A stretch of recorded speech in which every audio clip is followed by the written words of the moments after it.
kwa sababu alisahau kazi yake. Kazi yake ni kukaa juu ya gari na fitina na boshene na propaganda. Sasa wanajaribu kupindua Kiswahili ati hakuna mbolea kwa sababu ya hii vita ya Iran. Wewe Kasongo, huku tuambia fertilizer inatoka Iran.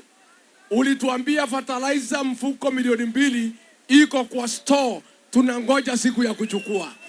Wakulima wameenda kwa mastore ya National Cereals and Produce Board na hakuna mfuko hata moja.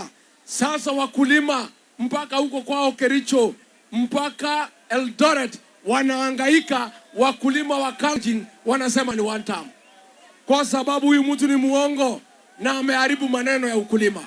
Sasa ukitaka mbolea lazima uende kwa Agrovet ununue 6,500. Ni muongo si muongo? Ya mwisho, mambo ya SHA. Mimi nimepata ushauri kwa wataalamu wa mambo ya afya na mambo ya insurance, na wameniambia hiyo mfumo wa SHA ilikuwa mambo ya wizi, kwa hivyo haungekaa siku mingi. Wameniambia ndani ya miezi 6 huo mpango wa SHA utasabaratika na SHA itakufa. Na sisi tunaogofya mahospitali zetu, hasa zile za kanisa, zile za Mission Hospital, pesa yao itakuwa na SHA. SHA ikianguka, hiyo mahospitali yote itaanguka.